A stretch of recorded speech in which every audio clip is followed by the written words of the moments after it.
Bismillah, alhamdulillah rabbil alamin, hamdan katsiran tayyiban mubarakan fihi kama yuhibbu rabbuna wa yarda.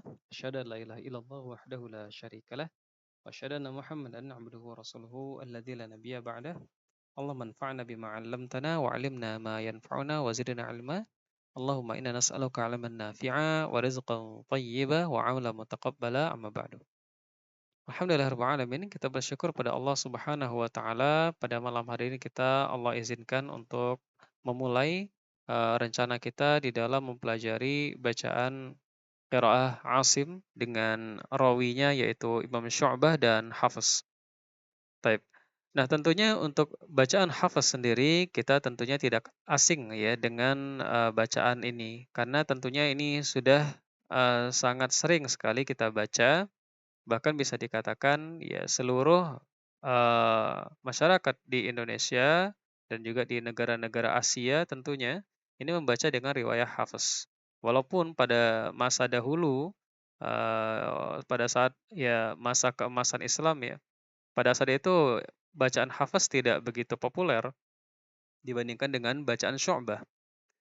Nah, yang populer pada saat itu adalah bacaan Imam Syu'bah.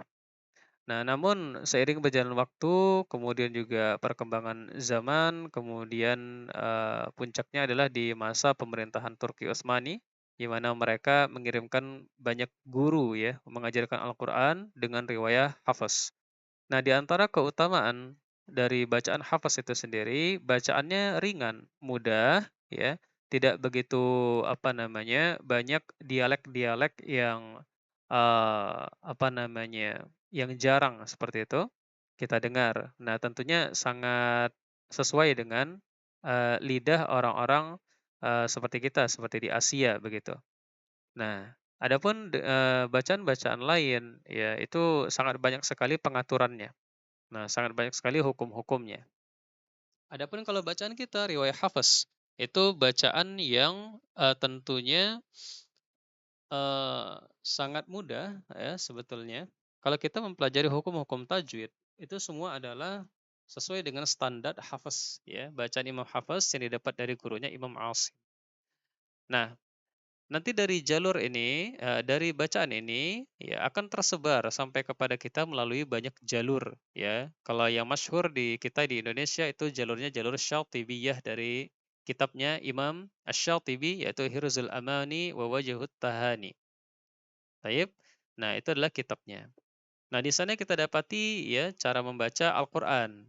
Nah, nanti hukum ini bagaimana cara bacanya, nun sukun ketemu ini bagaimana cara bacanya, kemudian mat berapa panjangnya, itu kita dapati di sana. Baik, nah kemudian satu lagi rawi dari Imam Asim yaitu adalah Imam Syu'bah ya. Syu'bah Abu Bakar bin Ayyash. Baik. Nah, Abu Bakar bin Ayyash ini, sebetulnya Imam Asim itu memiliki banyak murid. Nah, namun dipilih oleh Al-Imam Ibnu Mujahid ya, menjadi 2 saja rawinya, afwan, oleh Imam Abu Amr Ad-Dani ya, 2 saja rawinya yaitu adalah Imam Syu'bah dan Imam Hafs. Nah, di antara murid-muridnya yang paling mutqin. Nah, dari muridnya Imam Asim, seperti itu. Baik, nah sekarang kita lihat di sini ya, at-ta'rifu bil Imam Asim Al-Kufi. Nah, yaitu adalah tentang Imam Asim ya, Imam Asim Al-Kufi. Jadi Imam Asim Al-Kufi ini adalah seorang imam ahli qiraah dari kota Kufah. Nah, dari kota Kufah. Nah, pada saat itu di masa keemasan Islam tersebut ya, kota Kufah itu menjadi kota yang penting. Nah, tidak seperti sekarang kita dapati, mungkin kurang terkenal. Namun di masa itu, keilmuan sangat dalam sekali di sana. Bahkan dari berbagai cabang keilmuan. Bukan hanya di dalam keilmuan Al-Quran, hadis, namun juga eh, cabang-cabang ilmu sains seperti itu. Nah, kita dapati kalau kita membaca sejarahnya di sana kita dapati ada satu tempat ya, yang disebut dengan Baitul Hikmah, yang di sana diteliti banyak sekali ilmu-ilmu pengetahuan dan dikembangkan. Nah, apalagi ilmu agama yang menjadi pembahasan utama bagi kalangan kaum muslimin pada saat itu. Taib. Nah, bacaan Imam Asim ini sangat populer sekali di masa itu. Bahkan di antara imam ahli fikih yang membaca dengan bacaan Imam Asim adalah Imam Ahmad bin Hambal. Imam Ahmad bin Hambal membaca dengan bacaan Imam Asim ini. Baik. Nah, adapun kalau kita lihat di sisi yang lain, Imam Asy-Syafi'i, beliau tinggalnya di Mekah. Bacaan beliau adalah bacaan namanya qiraah Ibnu Katsir. Nah, maka beliau mengatakan bacaan kami adalah bacaan Ibnu Katsir. Jadi bukan bacaan Imam Asim. Baik. Nah, kemudian Imam Malik di Madinah beliau membaca dengan bacaannya Imam Nafi'. Nah, sehingga berbeda-beda antara satu dengan yang lainnya. Begitu. Taib. Nah, di sini Imam Asim kita perhatikan namanya adalah Asim bin Abi Najud. Ya, namanya lah Asim bin Abi Najud. Kunyahnya Abu Bakar Al-Asadi. Nah, Abu Bakar Al-Asadi. Nah, beliau ini dikenal sebagai seorang imam ahli qiraah yang dijadikan rujukan pada saat itu ya dalam ilmu qiraah membaca Al-Qur'an di kota Kufah. Nah, derajatnya di bawah Abu Abdurrahman As-Sulami.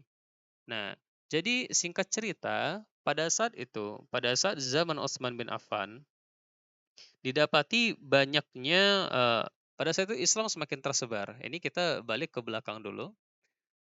Di zaman Utsman bin Affan, pada saat itu Islam semakin tersebar. Kemudian Al-Qur'an juga tersebar. Nah, namun bacaan-bacaan ya, itu beragam. Nah, sebagaimana kita ketahui bahwasanya Al-Qur'an itu Allah Subhanahu wa taala mengajarkan kepada malaikat Jibril, kemudian malaikat Jibril mengajarkan kepada Rasulullah SAW dengan bacaan yang beragam. Nah, ternyata ya, keberagaman bacaan Al-Qur'an ini ya menyebar sehingga akhirnya sampai juga kepada negeri-negeri kaum muslimin yang telah ditaklukkan. Akan tetapi mereka tidak mengetahui bacaan satu dengan yang lainnya. Sehingga mereka ketika membaca punya satu bacaan, mereka ketahui bahwasanya Al-Qur'an beginilah cara bacanya. Kemudian pada saat mereka mendapati ada orang lain yang membacanya berbeda, ya, maka mereka merasa, "Loh, wah kamu sesat ini," mungkin seperti itu, ya. Nah, sehingga terjadilah apa yang terjadi, yaitu ditakutkan oleh, apa namanya, Hudzaifah ibnu Yaman, ya, beliau sangat takut akan terjadinya pertikaian di sini.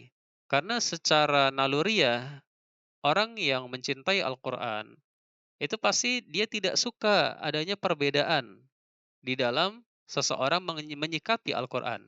Pasti secara naluriah kecintaannya terhadap Al-Qur'an, dia akan menganggap, "Wah, kamu merendahkan Al-Qur'an, kamu membaca dengan seenaknya." Nah, itu bukan lahir dari kebenciannya, tidak, tapi lahir dari bentuk penjagaannya, kepeduliannya terhadap Al-Qur'an. Nah, di situ ada sisi positifnya.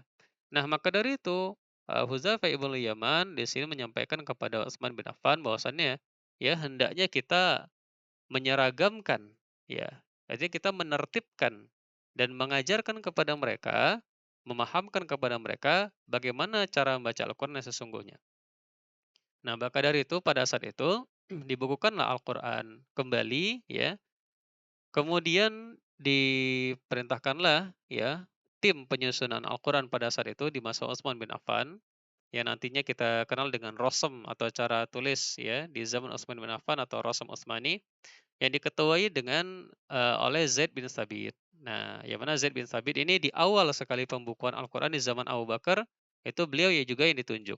Nah, kemudian di masa Utsman bin Affan, beliau pun ditunjuk. Nah, baik. Setelah itu, singkat cerita, dibukukanlah Al-Qur'an, maka didapatkanlah 6 mushaf. Didapatkanlah 6 mushaf. 6 mushaf ditulis dengan, ragam cara baca yang sesuai. Nah,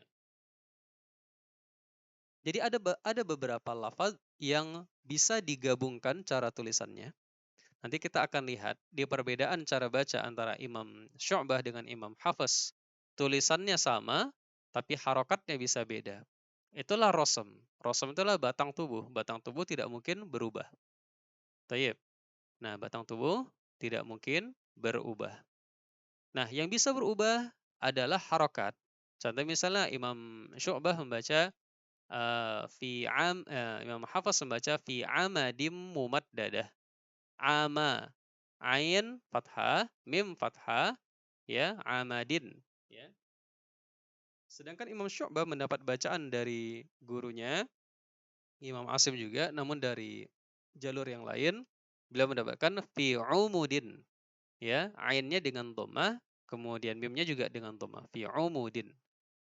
Nah, ain dan mim itu tidak berubah, tetap saja ain susunannya ain, mim, dal. Namun yang berubah adalah harokatnya. Taib. Nah, jadi ini bisa menjamak. Model penulisan seperti ini bisa menjamak berbagai macam bacaan dan tempat-tempat yang lainnya. Misalnya Imam Hafs membaca walam yakul lahu kufuwan ahad. Imam Syu'bah membaca walam yakul lahu kufuan ahad. Imam Hafs membaca huzwa. Imam Syu'bah membaca huzua. No, rosemnya tidak berubah. Nah, bentuk apa namanya batang tubuh yang tidak berubah, namun harokatnya yang berubah. Taib. Nah, itu terkait nanti perbedaan-perbedaan akan kita lihat lebih lanjut ketika kita membaca riwayat ini. Taib. Nah, berikutnya singkat cerita tadi kita lanjutkan, disebarlah setelah selesai dituliskan, dibukukan, ya, masing-masing 30 juz, ada 6 mushaf induk, ya, kemudian disebarlah ke berbagai penjuru. Di antaranya 6 itu adalah yang satu ke kota Madinah, kemudian satunya ke kota Mekah, kemudian Basrah, kemudian Syam, dan Kufah. Nah, yang satunya lagi di mana? Disebut dengan Mushaf Imam yang dipegang oleh Utsman bin Affan. Jadi ada 6. Walaupun nanti ada lagi pendapat lain mengatakan ada 2 lagi, ada Bahrain dan Yaman. Nah, namun yang kuat ini, yang tidak ada perbedaan pendapat, yang 6 ini. Nah, taib.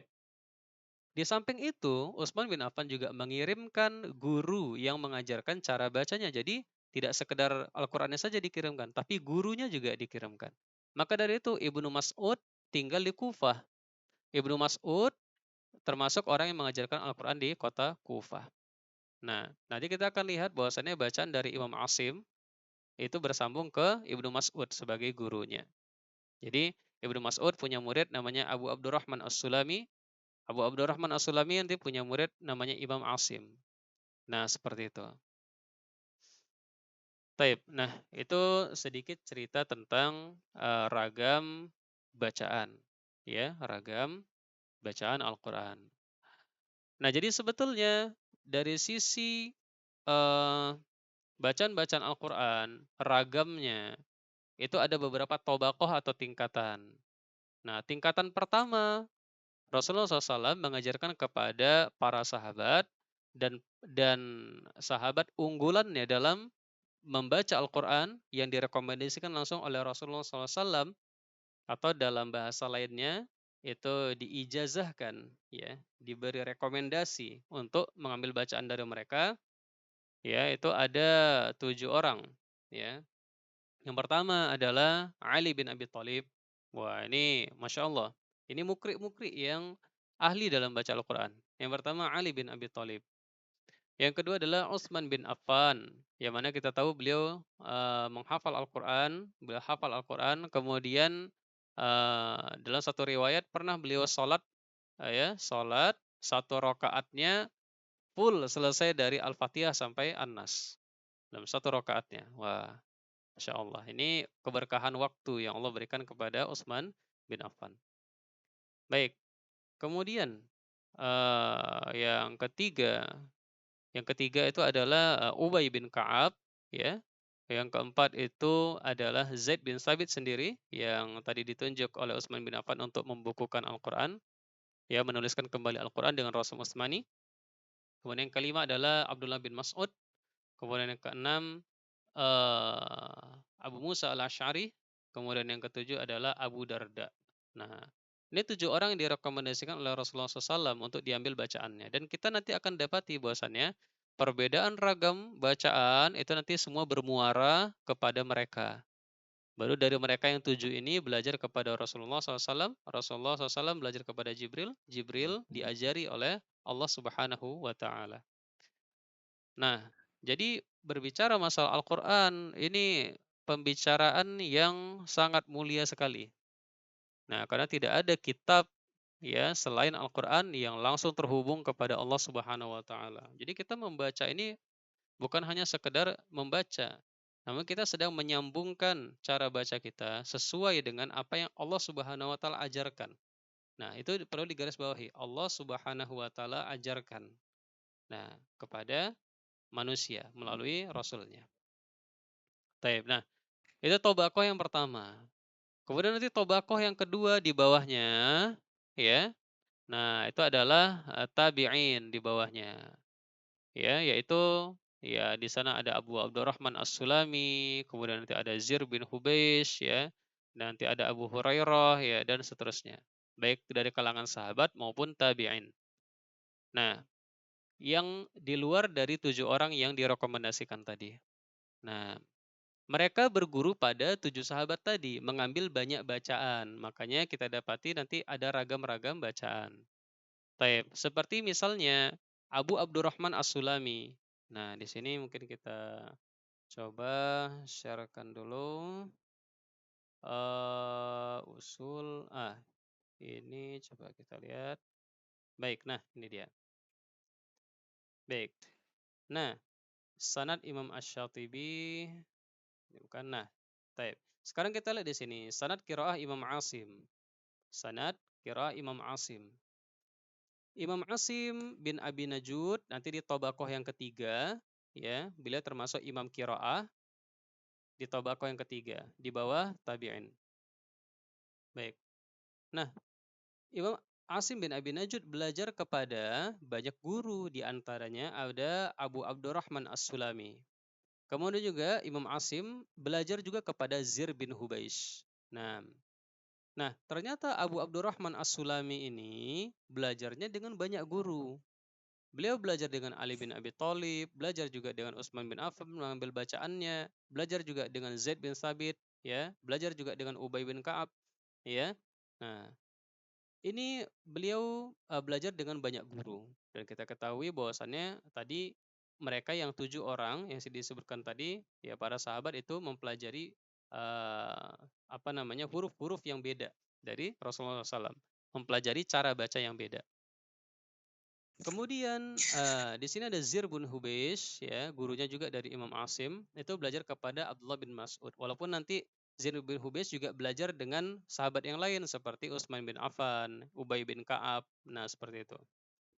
Taib. Nah, inilah dia kalau kita lihat di Tobaqo yang kedua ini ya, para imam apa namanya? Qiraah di sini pada Tobaqo yang kedua yaitu Abu Abdurrahman As-Sulami, Zir bin Hubeish dan lain-lain itu mengambil banyak bacaan.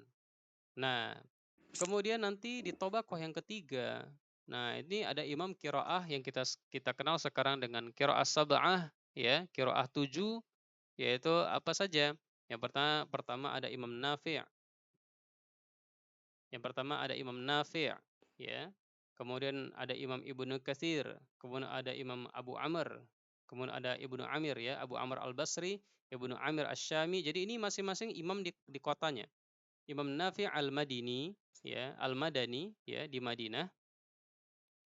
Kemudian Ibnu Katsir Al-Makki di Mekkah ya. Kemudian ada Abu Amr ya, Abu Amr Al-Basri di Basrah. Kemudian Ibu Amir Asy-Syami di Syam. Nah, kemudian di Kufah ini banyak ya. Di Kufah itu masyhur pada saat itu banyak sekali orang yang berilmu pada saat itu. Nah, baik ada siapa? Ada Imam Asim Al-Kufi, ada Hamzah Al-Kufi, ada Al-Kisai Al-Kufi. Nah, seperti itu. Itu tujuh imam ya di dalam kitabnya Ibnu Mujahid ya. Seorang yang mengumpulkan yang mensortir ya imam-imam yang dirasa bisa menjadi patokan dalam bacaan Al-Qur'an.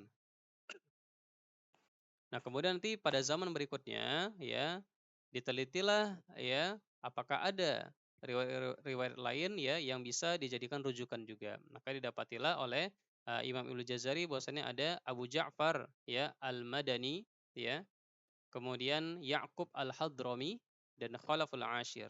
Jadi Khalaful Ashir ini maksudnya Imam Khalaf yang sebetulnya dia adalah rawi untuk Imam Hamzah, namun dia punya bacaannya sendiri, punya ragam bacaannya sendiri. Taib. Nah, nanti setelah itu ada tambahan lain ya yang qiraah syadzah ya, yaitu qiraah yang di luar ini namun tidak boleh dibawa dalam sholat karena dia hanya untuk penyempurna tafsir. Nah, begitu. Karena tidak sampai derajat mutawatir. Baik, nah ini adalah imam-imamnya. Nah, kalau kita di sini Asim, rawinya dua, Syu'bah dan Hafiz ya, Syu'bah dan Hafiz. Taib. Nah, baik. Nah, maka dari itu di sini nanti kita akan dapati perbedaan cara baca ya antara Imam Syu'bah dan Imam Hafiz. Ketika Imam Syu'bah bertanya kepada Imam Asim, "Mengapa bacaan saya berbeda dengan Hafiz?" Ya. "Mengapa bacaan saya beda dengan Hafiz?" Kemudian kata Imam Asim, "Adapun yang ya aku ajarkan kepada Hafiz itu aku dapati dari guruku Abu Abdurrahman As-Sulami. Sedangkan yang aku ajarkan kepadamu adalah apa yang aku dapati dari guruku Zir bin Hubeish." Nah, maka dari itu ada perbedaan. Taib. Nah, mungkin ini saja untuk muqaddimah kita, ya, pembukaan. Di sini nanti kalau kita lihat perbedaan bacaan, ya di sini sebetulnya ada usul dan farsh, ya. Ada yang menjadi usul atau bacaan yang seragam di semua tempat, ya, antara di bacaan Imam Syu'bah. Kemudian di Imam Hafiz sendiri, ya itu nanti ada juga yang usulnya, yang seragam di semua tempat, ya.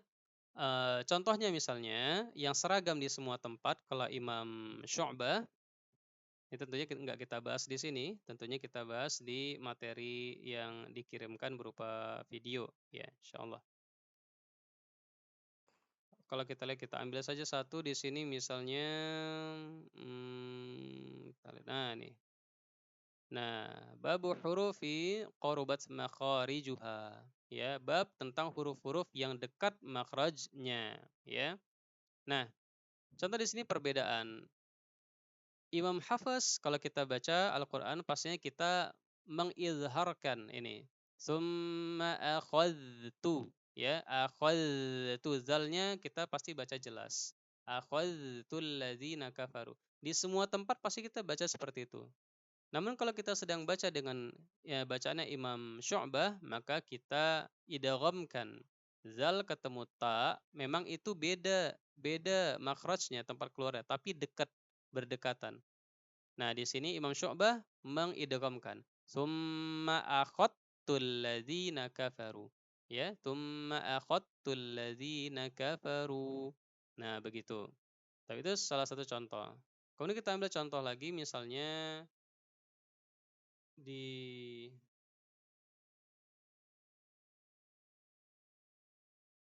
nah nih di lafaz ro'a, jangan ro'a, ada roka ya, lafaz ada roka. Imam Syu'bah dimanapun tempatnya selalu diimalahkan, dibaca mereng. Wama adreka, wama adreka mal haqqah. Nah, demikian juga yang ini. Wama adreka ma saqar. Wama adreka ma yaumul fasl. Nah, itu Imam Syu'bah. Adapun Imam Hafiz, ya, kalau lafaz ada roka dimanapun dia dibaca biasa saja. Wama ada roka, ya, ada roka. Nah, itu namanya usul, berlaku di semua tempat seperti itu. Nanti ada yang farsh, yang dia itu beda dari usulnya.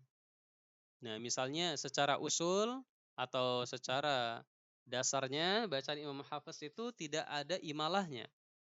Bacaan Imam Hafiz tidak ada imalahnya. Taib. Nah, kecuali ya di surah Hud ya, Bismillahimajroha dibaca dengan Bismillahimajreha. Begitu. Bismillahimajreha. Ini surah Hud ayat 41. Imam Syu'bah malah kebalikannya. Imam Syu'bah malah membaca bismillahi majroha. Ro-nya tetap tidak mereng cara membacanya, tidak imalah. Adapun kalau kita, nanti kita bisa cek sendiri di surah Hud ayat 41, ya. Imam Hafs membacanya di satu tempat itu saja, majreha. Nah, maka ini namanya farsh, ya, berbeda dari usul atau cara baca dasarnya. Begitu.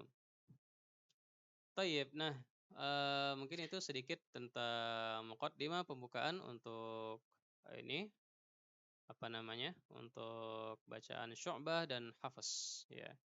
Sebetulnya tidak ada banyak perbedaan antara Imam Syu'bah dan Hafs, ya. Tidak ada banyak perbedaan. Ini kelihatan nggak ya? Oh ya kelihatan ya. Alhamdulillah. Baik. Contoh misalnya di surah Al-Fatihah, laisa fiha khilaf, tidak ada khilaf, tidak ada perbedaan. Di surah Al-Baqarah, nah ini ada di ayat 51 dan 92, nanti ada ayat 80, tidak banyak ya. Nah, seperti itu. Nah, tapi namanya perbedaan ya. Nah, namanya perbedaan kita harus lihat juga di mana tempatnya yang beda itu. Nah, tidak banyak bukan berarti tidak ada. Nah, seperti itu. Maka harus kita lihat mana bedanya, baru kita praktekkan. Demikian.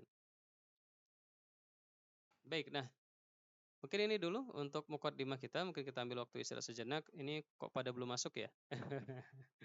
Waduh, gimana nih pertemuan pertama belum Kalau pada masuk? sambil tanya-tanya dulu boleh nggak Ustaz? Silakan, silakan Dok. Nah, ini Ustaz, mungkin ada beberapa pertanyaan ini, ada yang kadang saya malah mau nanyanya itu sambil baca gitu Dok, Ustaz. Jadi ada beberapa pertanyaan yang mungkin nggak saya tanyakan malam ini, cuman udah ada di ujung lidah, cuman lupa saya ayatnya, lupa saya ininya gitu. Oh iya, Jadi ya ini yang mau saya tanya sekarang ini Ustaz ya. Nah, ya. yang qiraah sab'ah itu berarti bukan 7 sahabat yang Nabi tunjuk itu, yang disebut qiraah sab'ah? Oh iya, baik. Nah, qiraah sab'ah kalau kita lihat di sini sebetulnya banyak pendapat ya. Qiraah sab'ah ya, itu artinya kan 7 bacaan, 7 ragam bacaan. Nah, kalau dikatakan qiraah sab'ah, maksudnya ini pertanyaannya qiraah sab'ah atau sab'atu ahruf ini, Dok? Yang qiraah sab'ah, Ustaz. Oh Jadi kan ya, ini yang saya tahu ya, Ustaz ya, saya kan i ada ngaji juga dikit-dikit, Ustaz. iya, Nah, jadi yang saya tahu, eee, yang saya tahu Quran kita itu, Quran yang ada di Indonesia ini Quran hafaz. iya, Tapi kan juga ada di dalam Al-Quran tuh kayak ada keterangan-keterangan imalah, betul, tashil, iya, fathah gitu-gitu kan. Nah, itu guru saya juga ngajarin, "Oh, kalau ini bacanya jadi ini majreha," gitu. betul, Kalau bal berhenti dulu tapi jangan narik napas, beluron gitu-gitu. Nah, itu ada betul, diajarin. Cuman saya taunya, oh ini, eee, bacaan hafaz gitu aja gitu kan. Nah, iya, terus guru saya bilang, itu dari bacaan qiraatus sab'ah gitu. Nah, saya nggak nanya, berikutnya gitu. Nah, terus di beberapa kesempatan itu kok, jadi ini makanya saya mau memastikan, ini kan tadi yang Ustadz bilang tadi yang, qiraatus sab'ah itu yang Imam Asim sama, eee, imam-imam yang di 10 lainnya itu ya, Ustadz, ya? iya, Cuman betul, 7 yang pertama aja yang dikatakan qiraah sab'ah gitu, Ustadz? iya, betul. Atau yang qiraatus sab'ah itu yang 7 sahabat yang, Rasulullah tunjuk untuk bacaan bisa diambil dari mereka itu yang Ali, Utsman gitu, Ustaz. Iya, taib, barakallahu fikum. Iya, masyaallah pertanyaan bagus sekali. Nah, jadi kita lihat dulu di sini ada sedikit sejarahnya ya. Kita buka. Nah,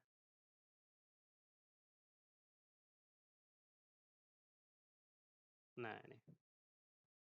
Baik. Nah, kita baca di sini tentang qiraah. Nah, qiraah Hmm. ya, itu adalah ikhtiar atau pilihan yang disandarkan kepada qari ya, kepada imam qiraah ya. Ya, dari imam qiraah yang 10 dalam cara mengucapkan lafaz Al-Qur'an yang bersambung kepada Rasulullah Shallallahu alaihi wasallam. Baik, kita baca dulu Oke, ya. Ustaz. Kalau Ya. kalau kita stop di sini berarti qiraat itu antara qiraatus sabah atau qiraatul asro gitu, Ustaz, ya? Iya, betul. Nah, Jadi sebetulnya kalau dikatakan qiraah sab'ah itu yang dimaksud adalah imam nomor 1 sampai nomor 7 ini. Nah, itu Imam Nafi, Ibnu Katsir sampai Al-Kisai itu namanya qiraah sab'ah. Nanti ada lagi qiraah asyrah, yaitu qiraah yang 10 berarti sampai khalaf.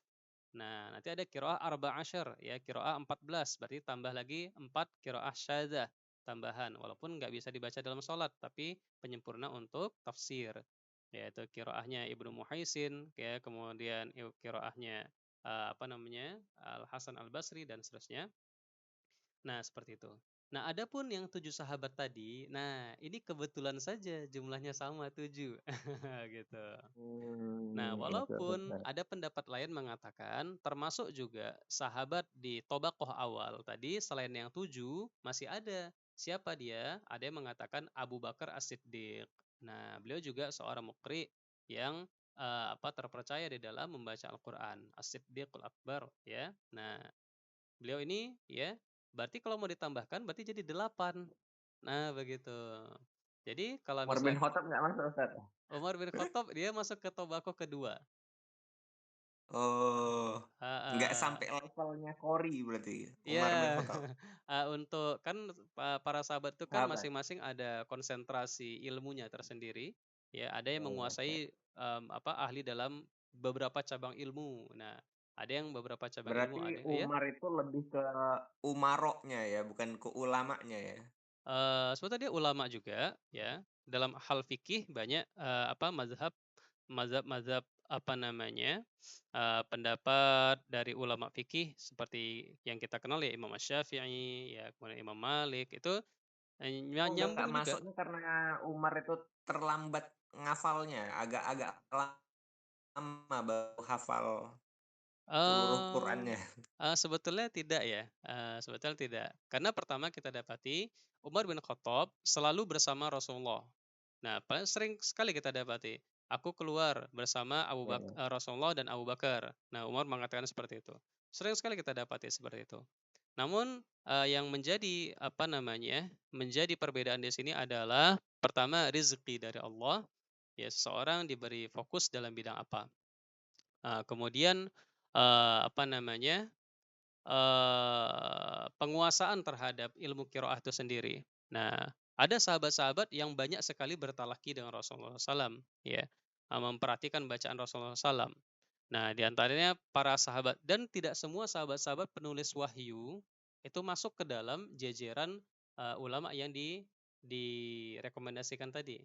Nah, jadi kalau kita lihat Hmm. kata rekomendasi itu tidak menunjukkan sahabat yang lain tidak mampu membaca Al-Quran sebagaimana yang mereka lakukan, yang direkomendasikan ini oleh Rasulullah SAW.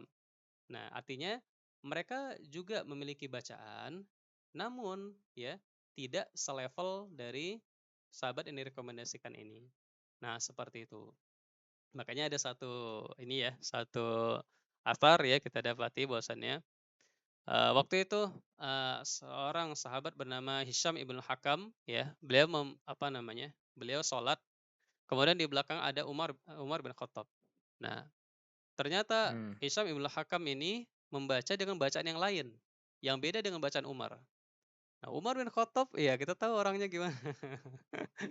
Beliau nggak Oh, yang sabar. dibawa sampai Wih, orangnya tuh dibawa ke Rasulullah itu ya, Ustaz ya? itu dia ya. Wah, nggak sabar beliau. Begitu salam langsung dibawa ya. Aku bawa Hisham kamu. Hisham bin apa gitu, Ustaz? Hisham bin Ibn al-Hakam. Hmm. Jadi dibawa ke depan Rasulullah. Kemudian Rasulullah SAW tabayun. Nah, Rasulullah nggak langsung menyalahkan. Rasulullah tanya, gimana kamu membaca? Kemudian Hisham pun membaca. Ya, maka Rasulullah SAW mengatakan seperti inilah diturunkan kepadaku. Kemudian Umar membaca. Kemudian dikatakan seperti inilah apa namanya? Seperti inilah ya Al-Quran diturunkan kepadaku. Nah, begitu.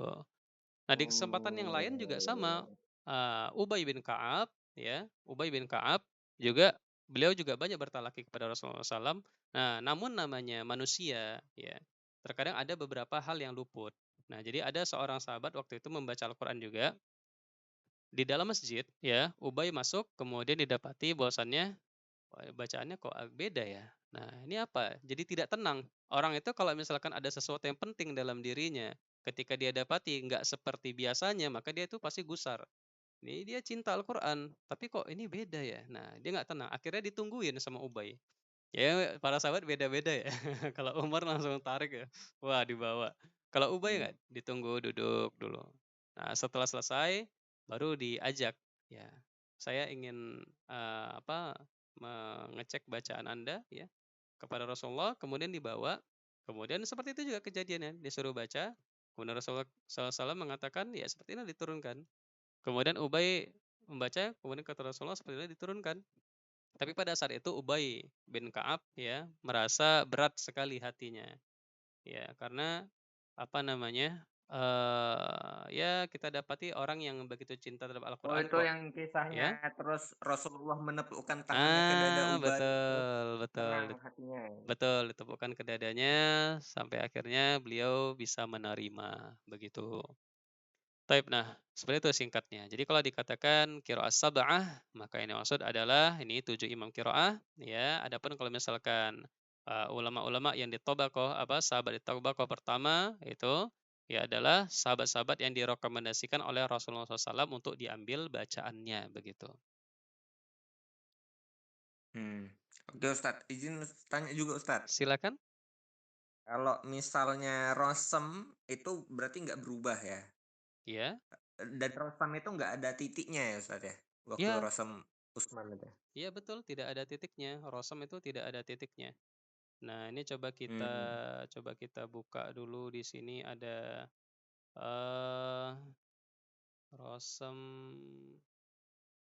Bentar. Mana dia ya?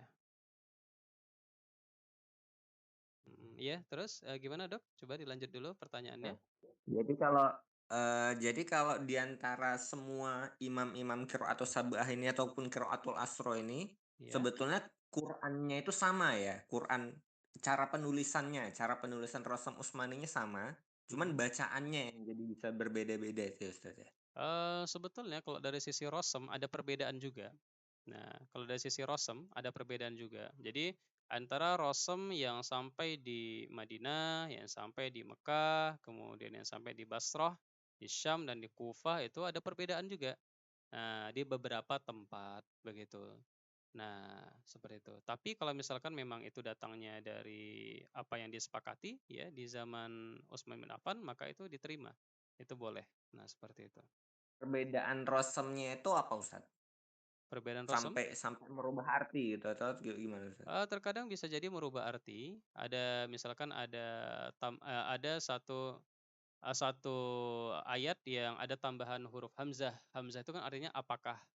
Nah, kemudian ada yang tidak ada hamzahnya. Nah, seperti itu.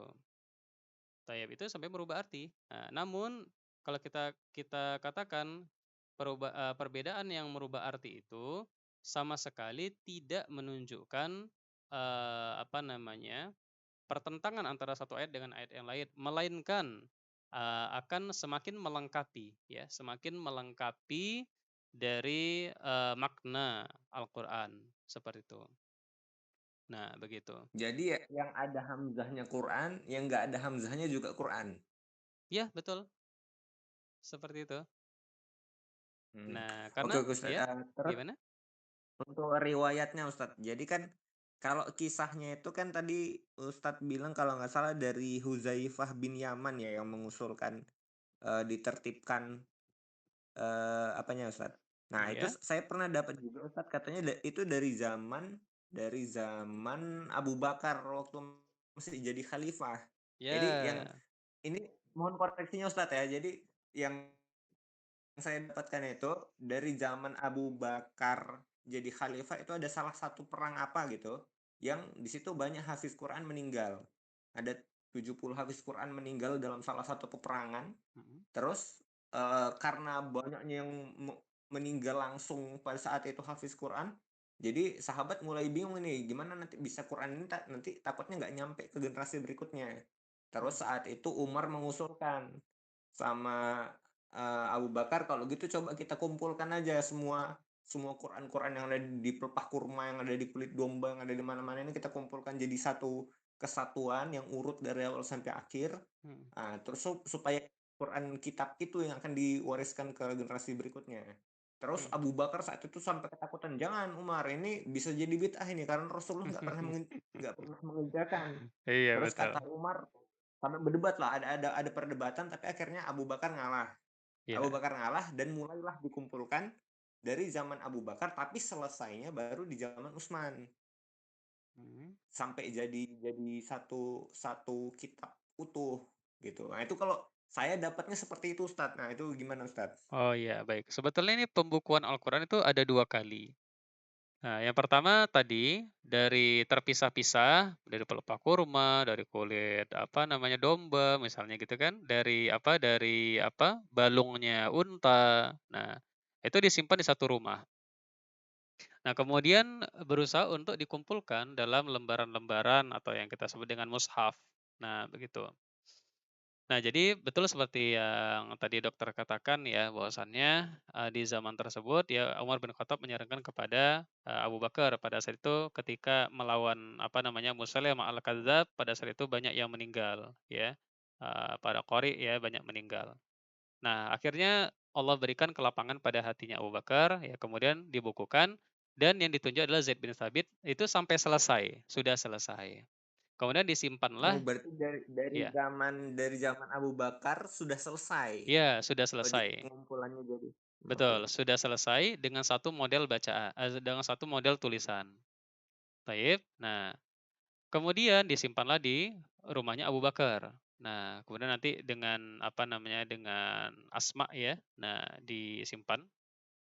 Baik, kemudian di masa berikutnya, nah ini di masa Utsman bin Affan, ini semakin tersebar. Nah, dan hal yang dilihat itu di negeri Azerbaijan, ya pada saat itu dilihat oleh Hudzaifah bin Yaman bahwasannya ini bahaya ini. Nah, bisa-bisa terjadi pertikaian ya antara satu dengan yang lain. Maka dari itu berusahalah Apa yang menyebar, gimana? Ustaz? Yang Bacaan-bacaan, menyebar tapi. bacaan-bacaan yang berbeda. Nah, Hmm. gitu. Bacaan-bacaan yang berbeda menyebar. Jadi waktu itu kan di Madinah ya pusat pemerintahannya, Ustadz, kan, waktu Pada zaman Abu Bakar kan. iya, betul. Nah, jadi saat itu orang Madinah udah tenang lah gitu ya istilahnya. Terus tapi karena Islam semakin menyebar, Iya, terus bacaan Quran yang macam-macam yang juga menyebar, iya. akhirnya ada pembukuan ulang lagi gitu. Iya, betul sekali. Ada pembukuan ulang, ya tadwin yang Kenapa nggak pakai yang punyanya Abu Bakar aja? nah, jadi begini. Jadi kalau misalkan, karena gini, kaedah bacaan, bacaan itu terkadang tidak sesuai dengan satu rosem yang ditulis, gitu. Misalkan tadi, seperti tadi, kata yang satu membaca a'antum misalnya, yang satu misalnya antum, taib. Ketika kita fokuskan satu saja padahal, pada saat itu, dengan catatan pada saat itu belum ditemukan, tanda-tanda baca, belum ditemukan tanda baca, jadi masih kosong. Nah, masih kosong. Adapun nanti nukot berupa titik-titik menunjukkan harokat. Nah, maka pada saat itu nggak bisa, susah. Kalau zaman sekarang bisa. Kita bayangkan seperti itu bisa. Misalkan ada satu, apa namanya, satu, mushaf yang sama, kita bedakan dengan harokat-harokat, dengan tanda-tanda bisa. Tapi pada saat itu nggak bisa. Nah, pada saat itu tidak bisa. Maka dari itu, dibukukanlah kembali, ya, kemudian Zaid bin Thabit berpikir keras, bagaimana caranya ini? Menuliskan sesuatu yang bisa menjamak berbagai macam bacaan. Namun, ya tentunya tidak bisa semuanya. Maka dari itu dibuatlah beberapa mushaf. Ya, ada namanya nanti ya yang ke Basrah, yang ke Syam, ke Mekah. Nah, beda-beda berdasarkan apa bacaan Itu yang nanti mereka baca. mushafnya itu menyesuaikan sama bacaan yang menyebar di daerah sana gitu berarti, Ustaz. Iya. Jadi apa namanya menjamak berbagai macam bacaan gitu. Hmm. Begitu. Nah, jadi apa namanya? Jadi kalau misalnya kita lihat di dalam Al-Qur'an itu sendiri ada banyak aspek yang harus dilihat ya. Pertama dari sisi rosem penulisannya batang tubuhnya, kemudian dari sisi bacaannya juga, kemudian dari sisi titiknya, ilmu apa namanya, ada nukotnya, titiknya, kemudian dari sisi dobet atau tanda bacanya. Nah, seperti itu. Jadi kalau kita lihat itu satu persatu datangnya. Nah, sesuai dengan kebutuhan. Nah, begitu. Yang munculnya nuktah sama dobet itu dari kapan, Ustadz? Nah, nukot itu munculnya di masa Ali bin Abi Thalib.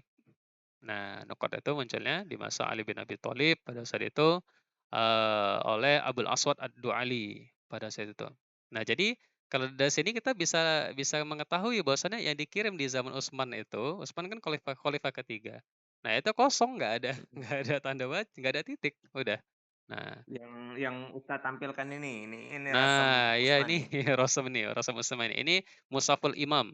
Ya, ini replika dari Mushaful Imam yang disimpan oleh Utsman bin Affan, begitu. Nah, jadi di masa Ali bin Abi Thalib ya itu Ini Al-Fatihah ya, Ustadz ini ya? Al-Fatihah ya. Jadi kalau kita lihat wah nggak ada titiknya nih, gimana membedakannya? Nah, gitu. Taib. Kalau orang ajam kayak kita pasti susah. Nah, kesulitan, "Oh, gimana bacanya nih?" Gitu. Hmm. Baik, nah jadi di zaman Ali bin Abi Thalib itu dibutuhkan nukot, titik yang membedakan antara satu dengan yang lain. Maka ditunjuklah Abul Aswad Ad-Du'ali yang memberi titik. Tapi titiknya waktu itu perjalanannya hanya di akhir saja, menunjukkan i'rab. Nah, harokat-harokat akhir. Kalau titiknya di bawah, berarti barisnya bawah. Jadi kayak ini, bismi, berarti titiknya di bawah. Mi, bismillahi, hi, berarti titiknya di bawah. Nah, nanti alhamdu berarti titiknya di depan. Nah, gitu. Seperti itu di awal-awal. Nah, kemudian berjalan waktu ya. Nah, jadi perjalanan waktu itu menunjukkan bahwasannya keilmuan itu semakin semakin berkurang, kebutuhan terhadap penguatan ilmu itu semakin besar. Sehingga datanglah ulama berikutnya di masa berikutnya yaitu namanya Nasr bin Asim ya. Beliau diperintahkan oleh Amir pada saat itu untuk membubuhi, membedakan antara huruf satu dengan yang lain. Kalau kita sekarang lihat ya urutan huruf hijaiyah itu beliau yang menyusun. Ada a, kemudian ba, ta, sa, begitu. Ba titiknya satu di bawah, ta titiknya dua, sa titiknya tiga. Sebetulnya urutannya nun dulu. Ba, nun, ta, sa. Tapi nun diakhirkan, didekatkan sama huruf yang makrotnya sama, yaitu mim sama nun, makrotnya hidung, gitu. Dan seterusnya. Nah, tapi masalahnya Itu muncul lagi ya. Gimana? zaman khalifah Ustadz, yang Nasr Ah, bin Asim. Nasr bin Asim itu adalah masanya Al-Hajjaj bin Yusuf As-Saqafi. Oh, zaman Hajjaj. Iya betul. Ya, jadi Al-Hajjaj itu memang dia bengis ya. Hanya saja dia peduli dengan Al-Qur'an. Nah, pada saat dia melihat ada kesulitan ya dalam Al-Qur'an, ya maka beliau mengutus tadi Nasr bin Asim. Yang mana Nasr bin Asim ini adalah muridnya dari Abul Aswad Ad-Du'ali tadi yang pertama kali meletakkan titik. Nah, begitu. Tapi Hmm. nanti muncul lagi masalah. Masalahnya ada titik Ya, menjadi banyak yang yang sekali. yang titik itu di zaman Ali bin Abi Thalib. Iya betul, Yang betul. yang ditunjuk ulamanya itu si siapa tadi Ustaz? Nasr bin Asim, Nasr bin Asim itu ya. ya. Nah, terus kalau yang dobet itu yang kayak lam alif gitu ya, yang kola, yang apa bukan itu ya? Nah, Titik tiga. kalau yang lam alif, qola itu berkaitan dengan waqaf dan ibtida, itu ilmu yang lain lagi. Kalau dhabet tanda baca itu berkaitan dengan harakat fathah, kasrah, dhammah. Nah, seperti itu. Oh, gitu.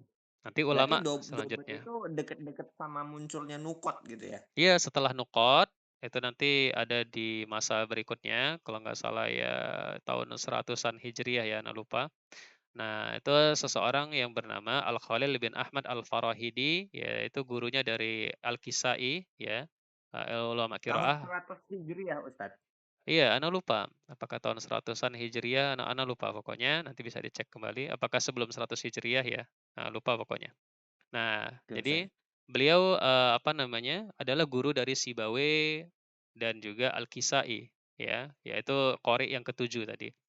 Nah, jadi beliau melihat ini perlunya diubah, terlalu banyak titik di apa, membingungkan. Nah, sehingga beliau mengambil inisiatif ya mengubah dari titik menjadi tanda-tanda harokat, begitu. Nah, yang diambil dari bentuk-bentuk huruf hijaiyah juga, begitu.